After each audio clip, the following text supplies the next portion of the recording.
నమస్కారం. ఆర్వీఆర్ టీవీకి స్వాగతం. 2009 ఎన్నికల నాటికి చిరంజీవి ఉమ్మడి ఏపీలో పార్టీ పెట్టారు.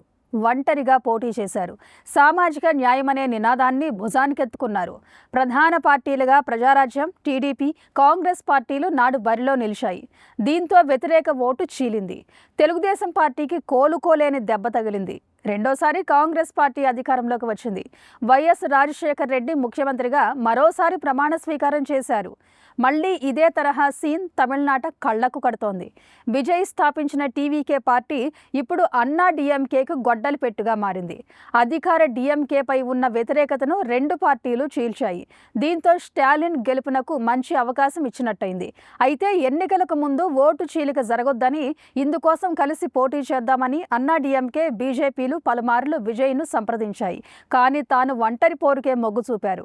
2024 ఏపీలో అధికార వైసీపీని ఎదుర్కోవడానికి పవన్ కళ్యాణ్ బీజేపీ, టీడీపీతో చేతులు కలిపారు.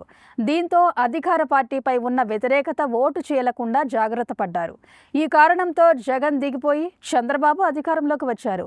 234 అసెంబ్లీ స్థానాలున్న తమిళనాడు శాసనసభలో ఏ పార్టీ అయినా అధికారం చేపట్టాలంటే 118 స్థానాల మ్యాజిక్ ఫిగర్ను సొంతం చేసుకోవాలి. ఇప్పటికే విడుదలైన మెజారిటీ సర్వేలను చూస్తే డీఎంకే అధికారం చేజిక్కించుకుంటుందని తేల్చాయి.